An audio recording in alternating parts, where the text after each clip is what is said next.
മോൾക്ക് vacation start ചെയ്തപ്പോഴാണ് ഈ കൊടും ചൂട്ടിൽ 1 ബെഡ്റൂം ഫ്ലാറ്റിൽ 2 പേരെയും കൊണ്ട് നിൽക്കുക എന്ന് പറയുന്നത്, അതും എന്റർടൈൻ ചെയ്തിട്ട് അവരെ ഇരുത്തുക എന്ന് പറയുന്നത് വളരെ കഷ്ടപ്പാടാണെന്നുള്ള നഗ്നമായ സത്യം ഞാൻ മനസ്സിലാക്കിയത്. പിന്നെ ഒന്നും നോക്കിയില്ല, ലീവ് കിട്ടാത്ത ഹസ്ബൻഡിനെ നൈസായിട്ട് സൈഡാക്കിയിട്ട് ഞങ്ങൾ അടുത്ത ഫ്ലൈറ്റ് ബുക്ക് ചെയ്തു. 2 ആളെയും കൊണ്ട് ഒറ്റയ്ക്ക് ട്രാവൽ ചെയ്യുന്നത് ബുദ്ധിമുട്ടല്ലേ എന്ന് ചോദിച്ചു കഴിഞ്ഞാൽ ബുദ്ധിമുട്ടാണ്. പക്ഷേ ഞാൻ മൂത്ത ആൾക്ക് 6 മാസം ഉള്ളപ്പോൾ ഒറ്റയ്ക്ക് ദുബായിലേക്ക് വന്നിട്ടുണ്ട്. അന്നുണ്ടായിരുന്ന ബുദ്ധിമുട്ട് എന്തായാലും 2 പേരെയും കൊണ്ട് ട്രാവൽ ചെയ്യുമ്പോൾ ഇല്ല, കാരണം അതൊക്കെ ഒരു ശീലമായി. അങ്ങനെ 1.5 മണിക്കൂർ ലേറ്റായി ടേക്ക് ഓഫ് ചെയ്ത് കഴിഞ്ഞിട്ട് നാട്ടിലെ റോഡിലെ കുഴി കൂടെ വണ്ടി ഓടിക്കുന്ന പോലെ ടർബുലൻസ് അനുഭവിച്ച് പിന്നെ നോർത്ത് പോളിൽ പോയി ഇരിക്കുന്ന പോലെ തണുപ്പിച്ച് വിറപ്പിച്ച് ഞങ്ങൾ ഒരു വിധം എത്തി.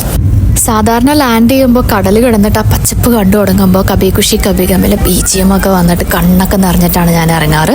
ഇപ്രാവശ്യം എന്താണെന്നറിയില്ല, ലാൻഡ് ചെയ്യാൻ പോവാണെന്ന് പറയുന്നതും കേട്ടു. ലാൻഡ് ചെയ്ത് ബ്രേക്ക് ഇട്ടപ്പോഴാണ് മനസ്സിലായത് ഇറങ്ങി എന്നുള്ളത് കുട്ടികളുള്ളതിൻ്റെ ഒരു ഭാഗ്യം.